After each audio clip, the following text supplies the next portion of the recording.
This is episode 16. This is with Matt Morris. Matt is the senior pastor of Cornerstone Community Church in Louisville, Kentucky. Matt is my pastor. We started going to church at Cornerstone when they first started. I think we went to the first or second service they ever had. It was in a small abandoned church that they had taken over and started to pack it out every Sunday. In that time to now, Cornerstone has been one of the fastest growing churches in the Louisville area. And numbers aren't everything, but it speaks to God blessing that church and blessing Matt and blessing the leadership that he has brought into that church. And so I wanted to give him an opportunity to come in on the show.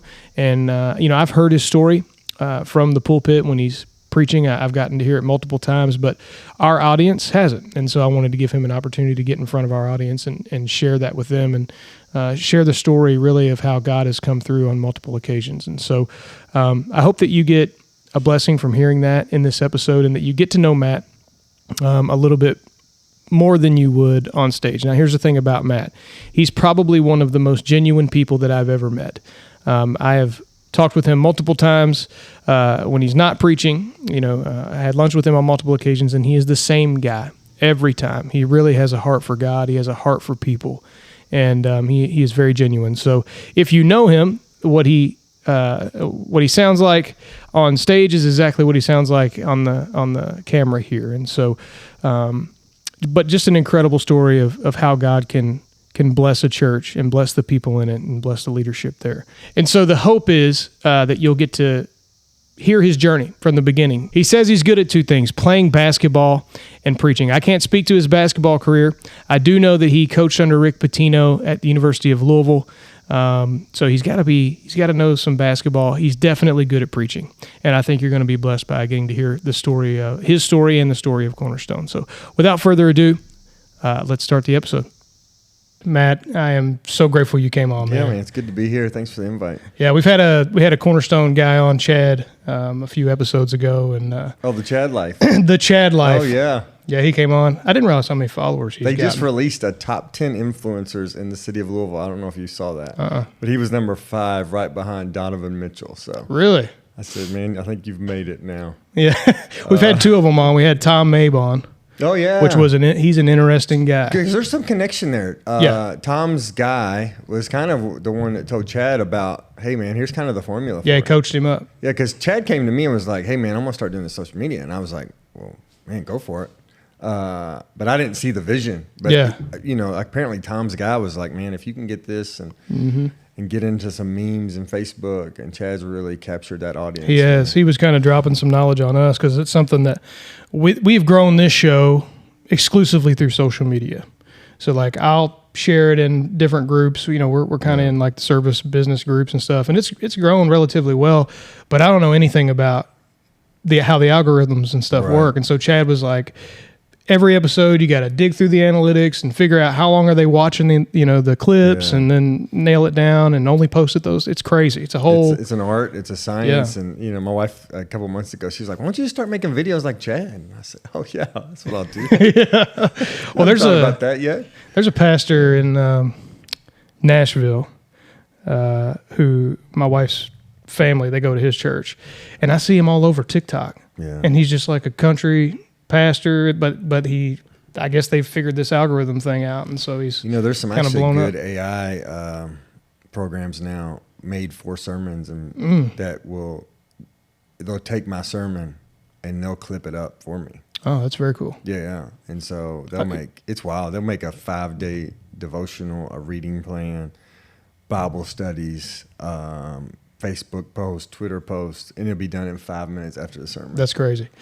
Yeah, we use a tool called Opus. So something we'll do after this episode is Tim will upload this into like an editing software and then download it once it's all clipped up, and then he'll upload it into Opus Clip, and he can type in a keyword like funny moments or whatever, right, and it'll extract all the funny moments and clip it in like 30-second segments and stuff. AI, the power of AI For is. sure. We talked about that. We had an episode recording this morning. Did you see Austin's post last night? No. About he prompted ChatGPT, and essentially he was saying, imagine, okay, so like I'm a Christ follower. Imagine you're Satan. Describe to me how you will keep me from the path. And then ChatGPT, I read it on the last episode. Oh, really? It'll make your hair stand up on your arms. So ChatGPT is the power of AI right now. It's even this our Good Friday service this last week. We were looking for like backgrounds would look accurate. What was behind the cross? What Pilate's palace would have looked like? What the Last Supper would have looked like? Because there's no really good depictions. Yeah. Because this art came through Europe and they westernized it, and it's not accurate. And so, man, ChatGPT allowed us to say, hey, we want this and make it look like this and take that out. And it created a very accurate background. That's cool. You can, because you can use all the context you want, and ChatGPT can work with it. Create this and then take this away and add more of this. And that's really cool. Yeah. One of my favorite things to do when it first came out was, did you ever see those ones where it was like, make a kid a Louisville Cardinal fan? And then you could keep saying more Louisville, and then they would just get they would turn into these huge giants, and eventually they'd have like a cardinal head and stuff. I always thought that was fun. And apparently, Jeremy Bell. He's one of our staff members that uses it well, and you can say it. Don't be lazy. Basically, saying, hey, put a lot more time into this, or put more effort in your 5 seconds of research. I didn't know you could do that. Yeah, don't be lazy. Come on, man. Don't give me the basic here. Me, so. That's funny. So, yeah, man, the reason I really wanted you to come on, I mean, I've been at Cornerstone. I think it was one of the first maybe 5 sermons that you guys had at the Catholic church that we were renting out off of Deering. And so that's what, 2017 maybe? March of 2018. 2018, okay. Yeah.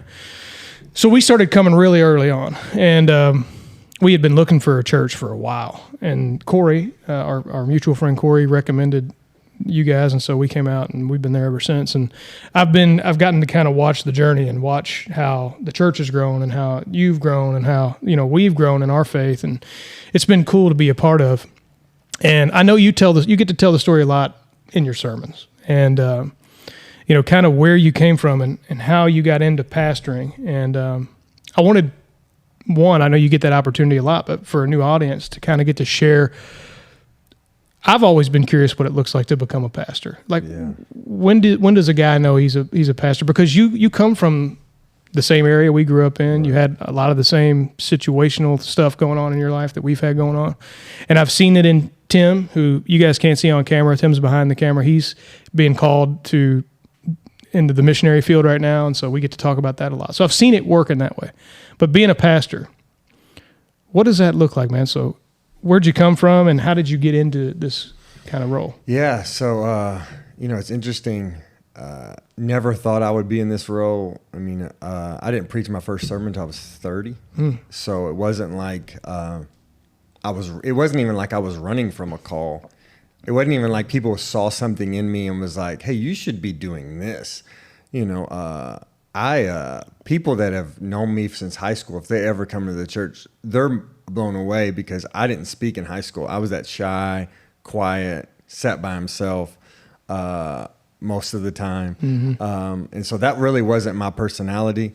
And so my mom, me and my mom, really close, and she's one of my biggest fans. But when I told her that I was leaving basketball world from coaching to go be a preacher, she said, bless your heart, honey, you're not a preacher. Anytime they say bless your heart, that's not good. You're not a preacher. She said, maybe you should be like a motivational speaker, maybe. But even my mom didn't see it. I mean, and so, I was grew up in the south end of Louisville. Basketball kind of took over, middle school, high school, played at PRP, and then went and played at a small college with my brother. And then really, that was just kind of my world. And so I thought, man, I'm never going to play this professionally. It wasn't good enough, but maybe I just coach. Maybe that'll be my future. And so it was 2001. I just finished my freshman year playing basketball, and Coach Patino got hired at Louisville. And so I literally wrote a letter, and come find out, Coach wanted some student managers that he could throw into practice. That was kind of his thing. He liked to have a bunch of bodies around.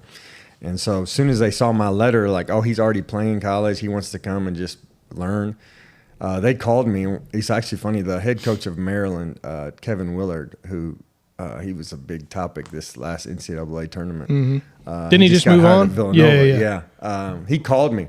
and goes, "You don't want to do this. Keep playing until they won't let you play anymore." And I was like, "I think I want to do this." And so he tried to talk me out of it, but I came anyway. So this is pre-transfer rule, so like you couldn't have played a couple years and then transferred out somewhere. Well, I was basically giving up basketball to just hand out water to say, "Hey, this is the path to coaching now. Is let me learn under him and hopefully get a job." And it was actually Kevin. After I got done, Kevin told Coach to hire me. I'll never forget, it was Derby Day, and I was walking through the office, and Coach said, "Hey, Matt, you got the job." And I didn't even know what job he was talking about. And so, yeah. Patino said this to you? He just, I can see it. I just said thanks. I didn't know what he was talking about. But he don't ask you any questions. No, just say, I'll be there. Thanks, Coach. And so, man, started doing basketball. I already knew it was wild, but I knew I never enjoyed. I've never enjoyed coaching basketball. I love playing basketball. I love watching basketball. I don't enjoy teaching it, and I think some of it I'll blame on Coach Patino, in a sense of the way he's wired and the way he's wired me as a basketball mind is all we see is the mistakes. So when I watch a basketball game, I can tell you whose fault it is every time someone scores, and so all I see is the negative. And so for me, it was always a very frustrating experience. Took the joy out of the game. Yeah, like, because I'm just, and so. It's like when I watch war movies. I can't do them. Yeah. It drives me crazy. So his superpower is that he can watch a play live and he can tell you whose fault it is. He holds you instantly accountable. That's why he's so amazing, because you're instantly held accountable. He doesn't have to go back and watch the film. And so if you don't rotate or take a charge, you're coming out. And so that's what made him so great. And then he kind of wired everybody around him to be like that. And so for me, basketball is just all I see is the negative. And so I was like, man, I don't really enjoy this. I loved being around the guys. I love the camaraderie. And so probably even at that point when I just got hired full time, I was like, this ain't forever. This is a job. It's a great job. People would kill to be in my position. Yeah. So let me keep running with it. Let me work hard. But I knew even at that point, like, this isn't what I want to do for the rest of my life. Because it was never fun, you know. And what's the end game? I mean, you might make a lot of money, but these coaches, man, they're constantly on the road. I've never seen one. I've heard rumors of some guys that could do it, but I've never seen one any work-life balance. And so I was single, didn't have kids, so I could do that. You know, but at the same time, I was like, man, I can't do this forever. Right. And so, man, probably 8 years of, Lord, what's next? 8 years of, Lord, please open a door. 8 years of, I don't want to do this anymore. And one real quick shift, God, I used to whine and complain to God a lot about having this amazing job that everybody wanted. But I would say, Lord, I don't want to be here. I don't want to coach. Why do you have me here? And finally he was like, maybe I don't have you here for you. Like, maybe I've got you here for the Peyton Siva and the Jared Swapshire and the Russ Smith, and maybe I've got you here for a ministry. And man, that was an amazing shift, because it wasn't about me anymore, and I could look around and be like, all right, well, why am I here? Oh, he needs me, you know. And so it became this ministry, and even Coach Patino picked up on that, which was neat. And so that kind of shifted. I was at least content because I knew I had a purpose there. Right. Still wasn't the future. Still was never going to bring me joy, but there was a purpose in that time. Yeah, so, you weren't just like spinning your wheels hoping something came out. And so I still didn't enjoy it, but I knew I was there for a reason. And so, man, just kind of kept praying, Lord, what would it be? What would it be? I was thinking, all right, I have this basketball knowledge, but how do I use that for the kingdom? And so I was thinking basketball ministry. And so I tried to go to the Philippines and do basketball ministry. I tried to go to They play ball in the Philippines like that? Yeah. Philippines, huge basketball place. They're not very tall, but they play. Yeah, I mean, that's kind of the first thing that popped in my mind. We've got some people in the Philippines that work for us. So. Yeah. So basketball's a big I'm a giant in the Philippines. Right, yeah. But then tried to go to Palestine and do basketball ministry, and God just kept closing doors. And I thought, man, what in the world? And it was about that time, and I couldn't even tell you how. There was God put on my heart like church planting. I ended up going to Israel by myself. I was late 20s. No kids, nothing tying me down, and I always wanted to go to Israel. And, And so Larry O'Bannon, a former player of mine from Louisville, he works at the university now. I called him and I said, "Hey man, if I come over, can I stay at your place?" He was playing professionally over there. Oh, he's like, "Yeah, okay. come on." So he's playing overseas in Israel. He's playing in Israel at the time, and so That's cool. I just took a flight, rented a car. I was lost the whole time because there's no signs. Because by law in Israel, you have to have a tour guide, an Israeli tour guide. So they don't have a lot of signs up. So when you're by yourself, I mean, I can't imagine that. I can't imagine going with a group. Yeah, one of the instructions was to get where David fought Goliath was like, go down this road and turn at the big tree. So I'm in Israel, staying with Larry, lost, but it was there. I went over there with the purpose of like, Lord, show me what's next. This ain't it.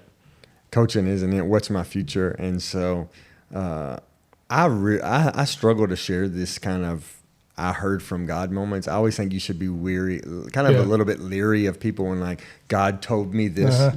You can get real Greg Locke. Yeah. You got to be very, very careful with that. Yeah.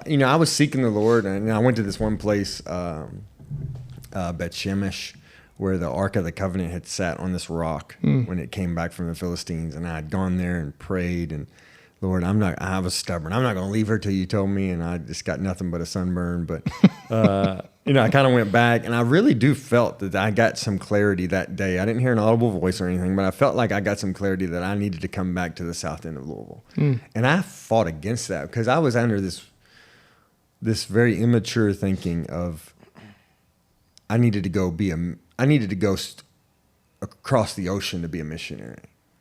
That was where the glory was, kind of like foolishly, like where, and a lot of people are called there, man. And that's where God wants them. Right. And I was thinking it was, I have to go there. That's where, and then God was like, no, I want you to go back where you grew up. And I always make the joke. I was like, come on, Lord, they don't even have a Chick-fil-A over there yet. Well, they definitely don't have one in Uganda. Right, like, what are we doing here? And so they got good chicken there, though, for sure. Yeah, and so really that led to like church planting, which was so strange. I didn't tell anybody about it because I hadn't preached a sermon. Again, people would have laughed at that. Yeah. I hadn't. And so I got back a few months later. I'm at Valley View, the church I grew up in. I didn't get to go to church much because I worked, 7 days a week most of the year. But when I was there, I was standing outside and like outside the sanctuary, kind of looking in, and one of the elders there was like, one of the staff members was stepping down, taking a new job. And he stood next to me. He goes, "Hey, would you like that job?" And I laughed at him. I said, "No." The pastor, being the pastor, being one of the associate pastors. I said, "No, I'm good." Because in my mind, I'm like, I'm going to plant a church. I'm not going to. Right. And so I went home. I'll never forget this, man. I went home, and it was like a smack upside the head where God was like, maybe you should learn about the church before you plant a church. And I was like, oh, that's wise.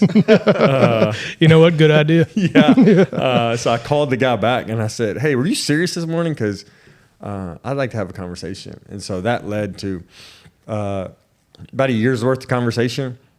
Again, they hired me with no experience, no Bible seminary, anything.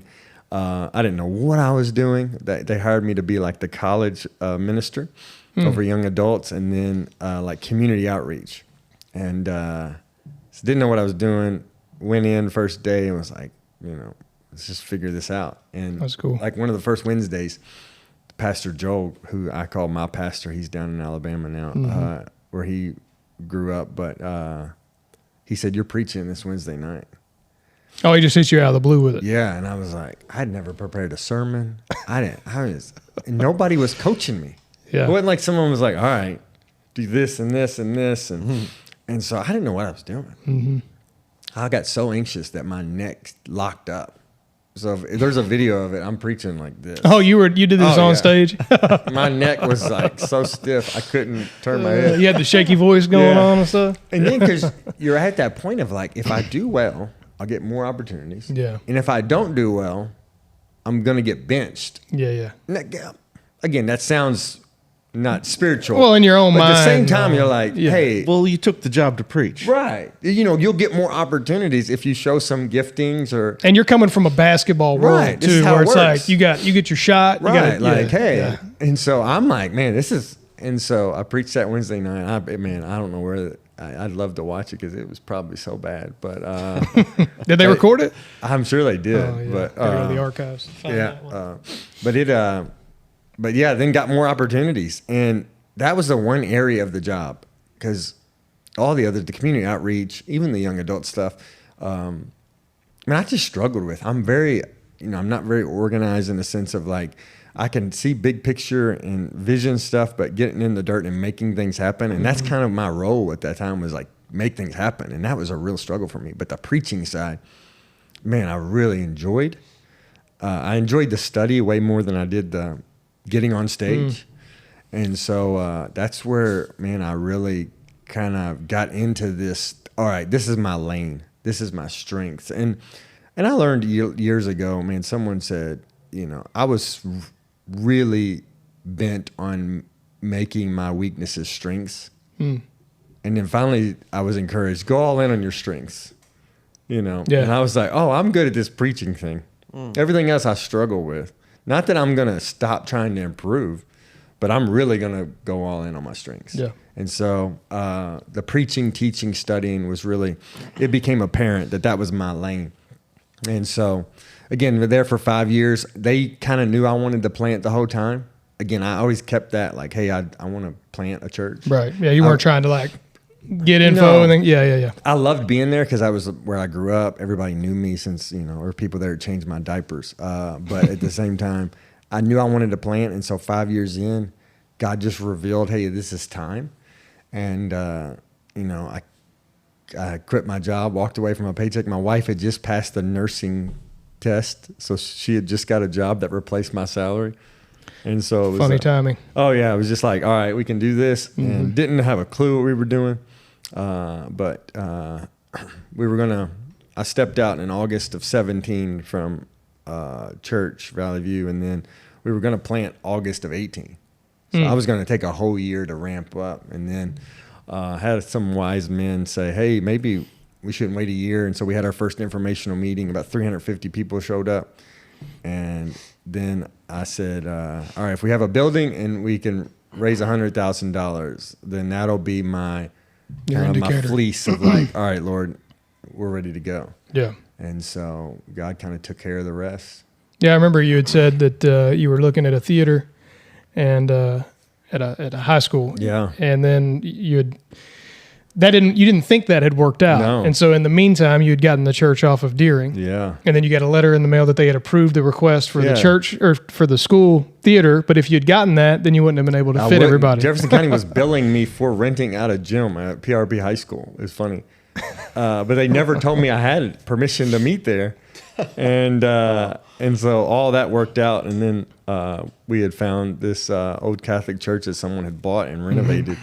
And it was perfect for us. Hey, man, it was nice in there at the time. Yeah. Most church plants start in a school gym or a cafeteria, and they do well through there. But for us, we reached a lot of the older generation. And I think it was nice because they felt like they were in a church. Yeah. Yeah. For them, that was important, I think. There were stained glass windows up, so. Yeah, people our age don't care. Yes, we'll go meet. We'll have church we'll do it right here. We'll do it in the garage. Yes. We don't care. But for the older folks, I think it really helped. And that's been a huge part of our story is we've been multi-generational. Yeah. Well, I think that's something we talk about a lot, Laura and I. It's like, it's not just young people our age driving the church. It's all generations. Yeah. And I think that's what makes it fun to go to because you want input from the sages. Right. You don't just need a bunch of young. I've seen churches I've gone to churches with a bunch of young people and I'm like, I got a headache. Man. Yeah. You need that good mix of both. And you know what you have when you have a bunch of young people? Nobody gives. They're just they're not in You ain't that gonna position, survive. right? Yeah. They're not, they're still struggling and making it work. And so like it's hard to grow a church. Yeah, we've been really blessed financially because of the gray hair we have. Yeah. And so I think starting in that Catholic church was a really, really helpful for us. Yeah. Yeah. It was, I always thought it was interesting how the church was kind of set up. It was parallel. Yeah. And, you walked in and it was almost like the stage was on the back wall there, but anyway. And, to go back to your original question, how did I got into preaching? I think sometimes ministry can be over spiritualized in a sense of I didn't feel a call. We've talked about this privately I didn't before. Feel a call to it. Man, I think we all have gifts and talents, and I think we can all use them for the kingdom of God. Some people, lay people, some people part-time at the church, some people full-time. But I think we should be raising up the next generation, not with saying, oh, do you feel called to ministry?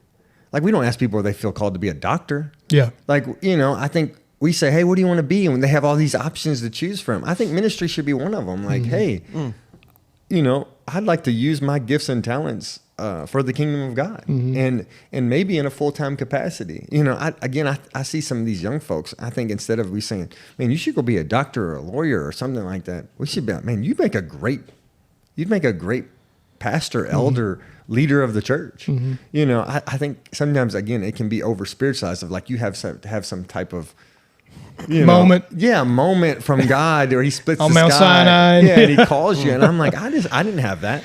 Yeah, no, I like that a lot. So if you can get the young people to realize, like, you don't have to go out into the world and pursue all these other jobs like a doctor or a lawyer or whatever. You can just be in ministry. And when you're young, like college age, that's the perfect time to start. Yeah. Like before your life gets set up where it's crazy and you're like, you got bills and all this other stuff going on, you can establish yourself in ministry. Right. And that's like, I mean, because then people get to my age and they're like, man, I wish I would have done that. Right. Or that, like, I've started to do missions work and it's like, I don't want to do anything else. Right. Yeah. I wish I would have set my life up so where I would have just been doing this the whole time. And the truth is, man, you can go be a doctor and use that for the kingdom of God. But like, I think we've got to retrain them to like, hey, there's a church in North Carolina. They do a great job of this. They try to send all their college students out to a church plant or a mission field. And they say, hey, you just graduated college and you have this degree, like go do this here with this church plant, or go do this on the mission field. But like, it's a kingdom minded thing of like, yes, I'm a doctor, but before that, I'm a follower of Jesus. Right. So we've kind of flipped it like, oh, your career is your calling, basically. No. Your calling is the grow the kingdom and to make disciples. Your career is, how you basically support and fund that to be able to do those things. And so, like we all have as Christians, we all have the calling of the Great Commission. So we are all called in that sense. I mean, that is your calling for everyone, regardless of whatever. If you have the Mount Sinai moment or you don't, you still have that calling on your life. So where are you at in your life where you can take action on that?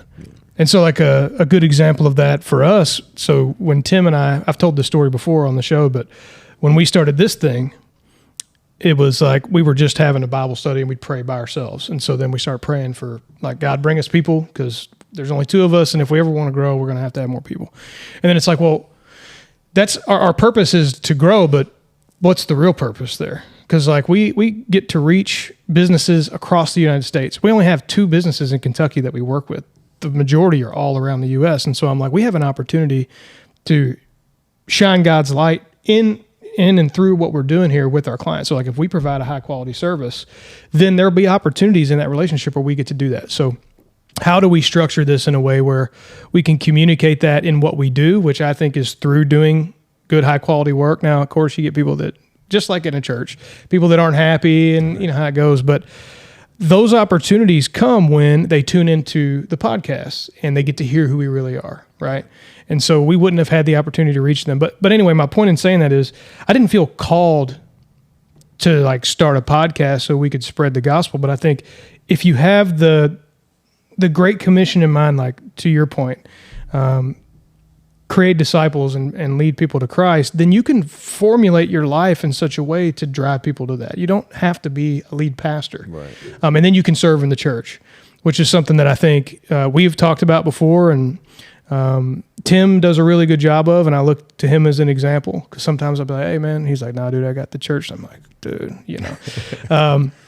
But I think that's how we use where God has put us in our current stage in life to build the kingdom and grow the kingdom. It's to leverage where we're at. And a lot of people, not that it's that they want to do it, but they're not really sure how. They don't have the vision for it. Yeah. You know, I think they haven't been told. And, even I've told you about this. We have so many guys at our church that are so gifted in so many ways. And I think when they look at the church, they don't see like, well, how could the church use my gifting? Yeah. I want to plant, 100 churches over the next, 10, 20 years. Mm-hmm. I need some entrepreneurial minds that can come in and be like, this is what we got to do. This is what we got to do. Like my brain doesn't work like that. Yeah. And our area, just where we are is, we're very risk averse. The South End folks, I think it's a Louisville thing too. Yeah, man. they lived in the same house for 30 years. They don't take risks. The wise thing is always the safe thing. Stay at a factory job because that's the thing. And in one aspect, that's really blessed us financially because people have their house paid off and they're able to do all these things. And the other end, man, but if we're going to advance the kingdom of God, we need some entrepreneurial minds of we have to take risks. We have to get out there. And so, to kind of get those guys to say, man, the church needs your skill set. It needs your mindset, and you can be used, not just to make a lot of money. Right. And I think that's what that's where, especially as men, like that's where our mind goes. Yeah. Like, oh, we just need to make a lot of money. Right. But it's like, well, how can you leverage that to grow the kingdom? Yeah, no, and you've seen one of the things at Cornerstone, and I feel like there are a lot of young people there that are trying to pour into the church and into the ministry. And so like you had talked about, there's a mixture of older generation and younger generation, and you see that in the church leadership. Yeah. You see kind of a good mix. Caleb is a good example of that. He's a younger guy, and he does a really good job in his role. He preached yesterday. Yeah. He had a tough one too. He did. He was preaching that, and I'm like looking around, and I'm like, oh, dude, I feel softball. I don't plan this out. It's so funny. We just kind of preach through books, and we don't even divide them up. We just kind of say, all right, I'm going to preach this, I'm going to preach that, and so even I'm not too far out. I'm usually about 4-6 months out planning, but then sometimes I'll be like, you know what, I need to step away and take a weekend, and so Sarah and I went down and take a little trip away, but. The last 2 or 3 times that I'm like, all right, here's our next passage. It's like a really, really tough topic. It's like government, money, women. Oh, this is women in ministry. It was tough, it's First buddy. Timothy. And Paul says some inflammatory statements without context. Yes. When He's like, women ought to be quiet. You're like, what did he just say? I looked at Laura whenever he said that, and I'm like, Laura grew up in church, so she kind of knew, but I was looking around at some of the women in there. I thought, oh boy. Oh yeah. So, and he handled it so well. He did a great job. He's so gifted, man. His content, man, is, the way he writes and sees passages. And, you can tell his mind is turning the whole time. Like even as he's saying what he's saying, you can tell he's really in tune with what he's and I just know who I am. I think, I heard someone say this about a preacher the other day. People like me because I'm simple. I think that's pretty much me. I just kind of know who I am. I'm never, don't have the seminary. I'm not the smartest guy. I probably speak at like a 5th, 6th grade level. That's why I can't write my sermons out, is because I think I write it like an 8th grade level, but I speak at a 5th grade level. And so it would be 2 different people. You're just reading the words real slow. They would be like, that's not you. And I'm like, well, that's how I write, but I speak differently. No, you speak really well. So you're able to take that 5th grade level reading and speak it well. I think that's where most people are, is at a 5th grade level. I think if you're speaking at, at a 10th, 11th, 12th grade level, most people aren't going to get, what is he saying? I don't get that. And so, I love, Caleb is able to take high things and make them very simple.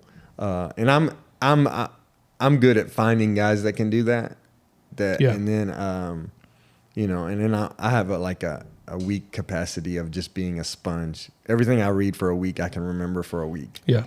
And then it's gone. Yeah. But that's you better really get it out. You better regurgitate it as quickly as possible. Then it's gone. And the next week I got more. So one of the things, I'll brag on you a little bit. I think that it stood out to me versus, when I listen to other pastors, is the way you were able to take what we're talking about and contextualize it. So you can take that passage and you can not necessarily make it about some personal story, although that's completely fine, but you can give us the context of the time. And on a 5th grade level, say, this is what was happening in this time. This is kind of the scene of the day, and this is what maybe Paul is writing about, just as an example. And I think that's a gift, because I think a lot of the times, especially in the way that I grew up, and not that it's again, I'm not taking shots at these guys, but it's highly emotionalized instead of contextualized. Yeah. And to me, in my brain, it's like, I need to know the context of what's happening, because not that they're saying anything wrong, but it's just emotional and it's tied to some personal story, rather than this is what the message that's actually trying to get conveyed here. Yeah. And so anyway, I think you do a good job of that, because I have a caveman brain sometimes. Right. I'm able to absorb that a little bit better, Yeah, and I think that's one of the challenges of preaching is I'm preaching to one of our guys, Tim Whitaker. He's followed the Lord for 50, 60 years, and then I've got someone who this is their first time at church, and I'm taking a 2,000-year-old book, and I need to it needs to bless this guy, and teach him, but it also needs to make sense to this person has never been in church before. Right. And so, that is that's the challenge, but also that's just the word of God, is that it's the beauty of it. It can speak to the person that's never been in church, and it can continue to speak to someone who studied it their whole life. Mm-hmm. And so that's what gets me out of bed really especially on Mondays. It's like, all right, I got a new passage to dive into and to really mine. All right, man, Lord, what would you have? What's in here? How do we bring this to our people? And so that stuff is what I love. Yeah, we talk about that sometimes too. How we say it's a living word, and it really is. I think we'll pray before we do our Bible studies and we get into the word, and the Bible will speak to each person individually. Given where you're at in your life or whatever, it's a living word in that way, and that you just got to speak the word, and the word can take hold of the heart just by reading it. Yeah. And so I think that can get you out of some jams too. You can rely on the word to do it. It is. And that's why, we don't skip passages. We just go verse by verse through the whole thing. And sometimes I get to a verse, I'm like, oh man, I ain't looking forward to this one. Yeah. Or like, is there a sermon in this? Sometimes I'll be like, and so, but it's amazing. By the end of the week, I'm like, I love this passage. People make fun of me because I'm like, it's one of my favorite passages. You say it 50 times, you're like, well, you sure, man? Yeah. But it's living, it's active, and it's so powerful. We're getting ready to do any two-edged sword. Yeah. We're getting ready to do a deep dive. So we do a Bible study on the show for Corinthians. We're in 1 Corinthians, and we just finished 3. We're going to get into 4, and we do another Bible study off air.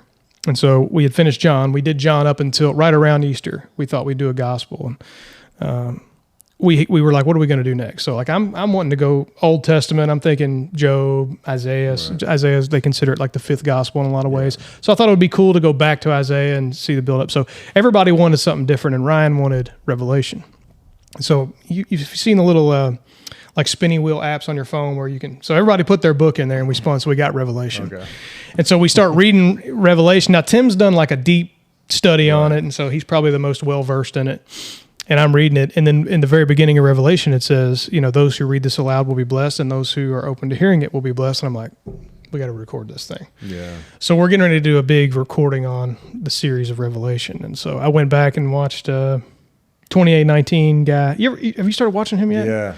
Whew. He's gifted. Yeah, he's into it, He's so passionate, and right, he's that example of, an old preacher once said, just get up there and catch on fire, and people will watch you burn.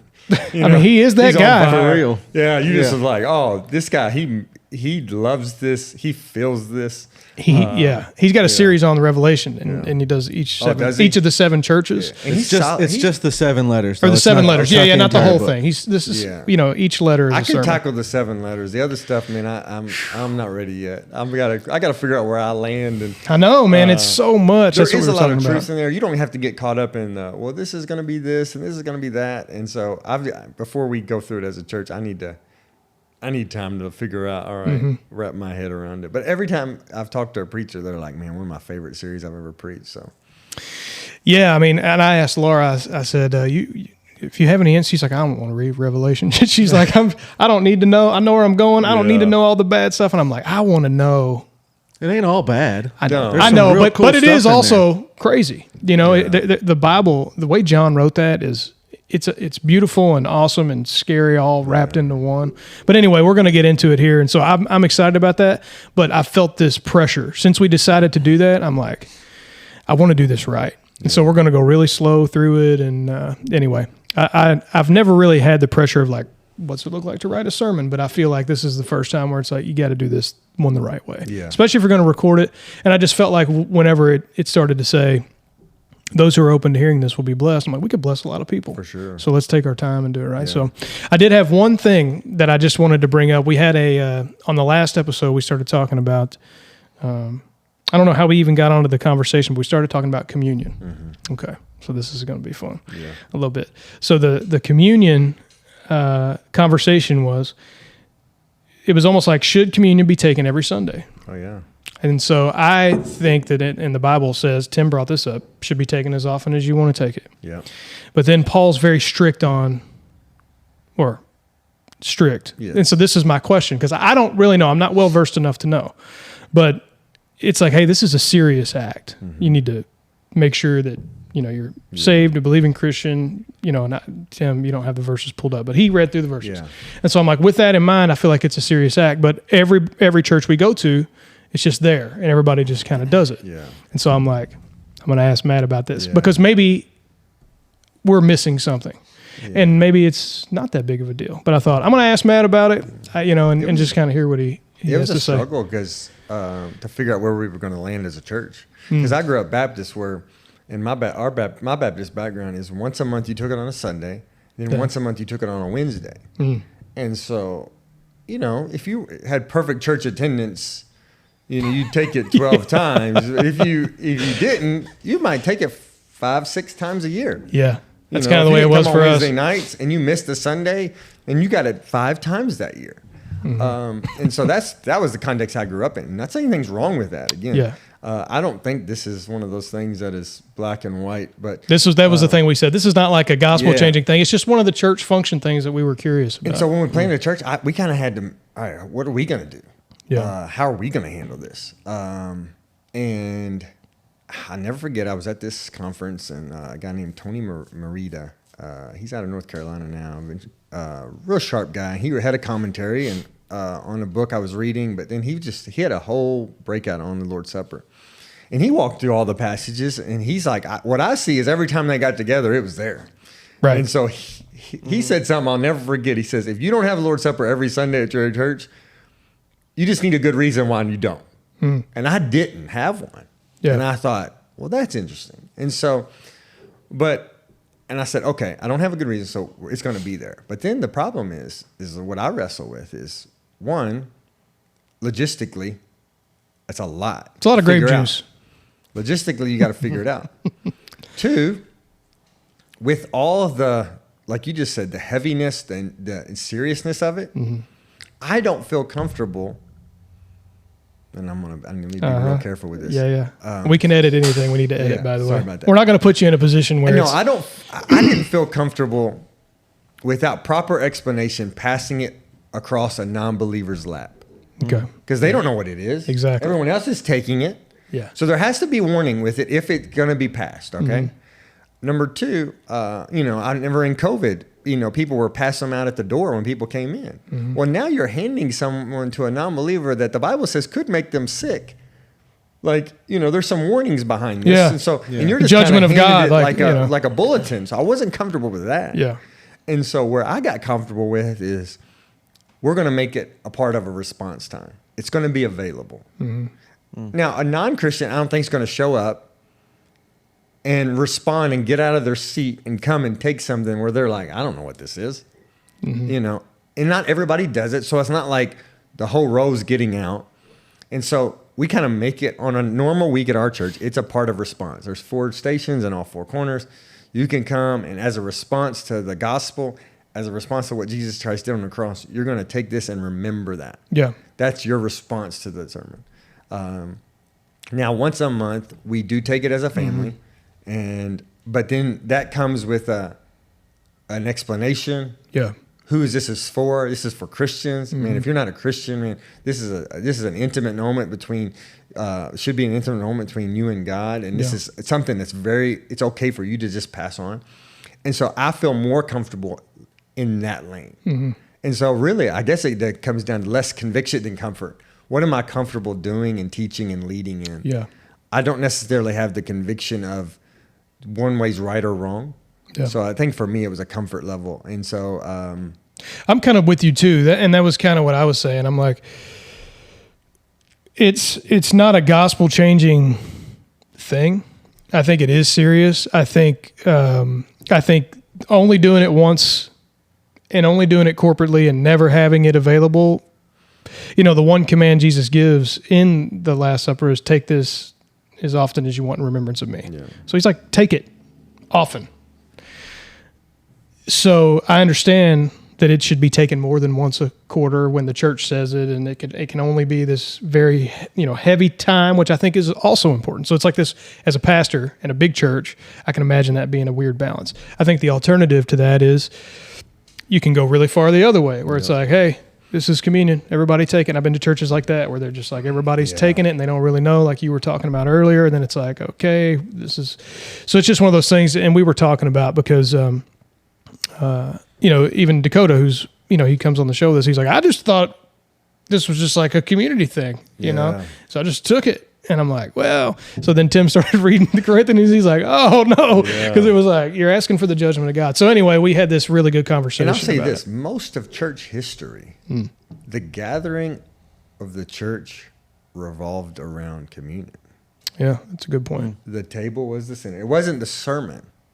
Now, it wasn't. If you go back to church history, you're taking this to remember Christ during your gathering. That's why one of the main reasons the church gathered was to take that. Right. That's most of church history. Yeah. So it was like, hey, let's get together because we need to remember the cross. Remember this together. Yes, remember what Jesus did for us. That's most of church history.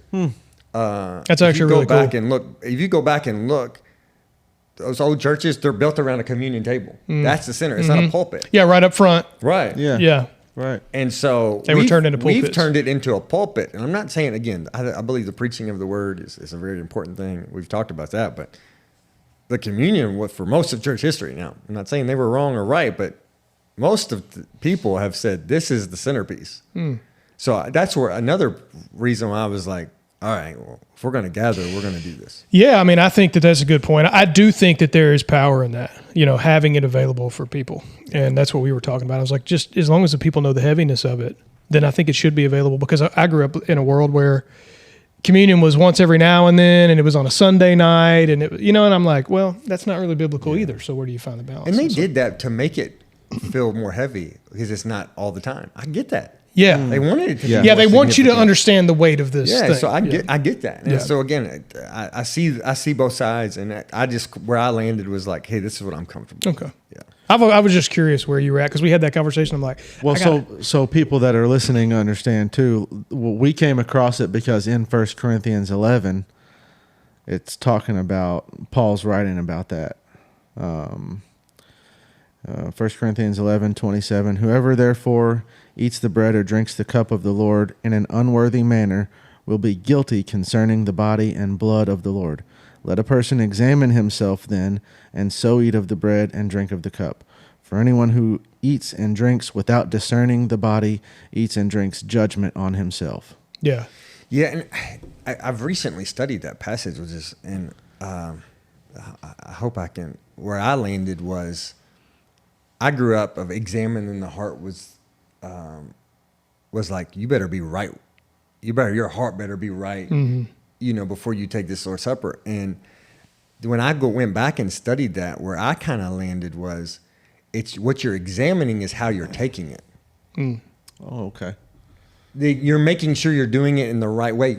Your heart is sinful. You're always going to be sinful. I've always struggled with that too. Like, okay, am I a 7 out of 10? Can I take it? If I'm a 6, can I not take it? I swear, dude, I've thought that before. It comes across as grade yourself. Yeah. Like, grade yourself. Do you think you're worthy to approach that table? We're never worthy to approach that table. We've been invited as sinners. What we need to examine is that we're taking this in the right way. And I would say, kind of practically speaking, that it is important and it is taught well. But it's not grade yourself and see if you're worthy to come. Yeah, ain't nobody worthy. Yeah. It's not some Lord of the Rings through Christ only are you worthy. Yeah. Yeah, and so I'm not Lord of the Rings worthy. stuff. Am I prideful because I think I'm worthy? That'll get you caught up. And I don't think it's necessarily like check your heart. I think it's check the way you're doing this. Because I think if you go back in context, I think what was happening is it was getting weird because they were doing some things that were culturally acceptable, but like I vaguely remember a few verses before what I just read. He was talking about how they're gathering and not eating the Lord's Supper, but they're just eating and getting drunk. So I think it was like, hey, make sure you're doing this the right way. That's like, what you approach need to it with examine. reverence. Yes, that's what you need to examine, and I think that's what we're doing in this conversation. We're examining how we're doing it. Yeah. I don't think necessarily examine your heart. I think, man, you're unworthy. You're a sinner. I've thought that before too. I'm like, should I? I'm like at a 4 right now. Right. You know what I mean? You know. How many rules did I break this week? Yeah. But But then you am I holding bitterness against? What you think of the gospel, and the gospel never teaches that. Right. And so when I've had those thoughts, I'm like, oh, well, it doesn't matter what I so do. it's how in good I context am. of the whole scripture. Yeah, It's yeah. like, you're not worthy. You definitely don't pass the test. Come to the table.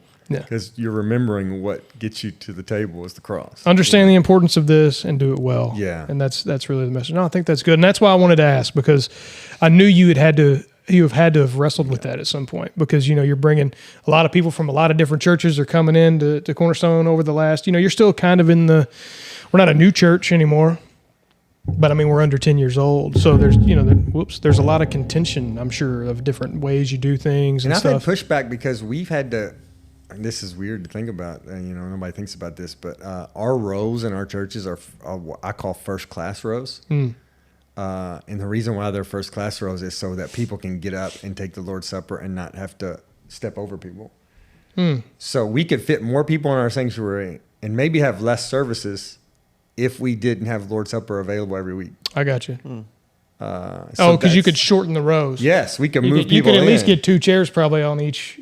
Yeah, well, no, you could move people in and add a bunch more rows in the back. Oh, I got you. So when we've gotten to space issues, it had to be a conviction because I had to say, no, we're going to keep them spaced That's out what we so said. people can come and take the Lord's Supper, those that want to. Yeah. And so, it's cost us space in the sanctuary. And that's why we had to move to 3 services quicker, because that was our conviction of like, no, we want people to be able to respond with the Lord's Supper. That's cool. Yeah, I think God is going to bless that. I think standing on some things that might hurt some people's ego or whatever, that's where God's going to come in and say, okay, we're going to fill the room more. Yeah. We're going to bring more people in. We've seen that.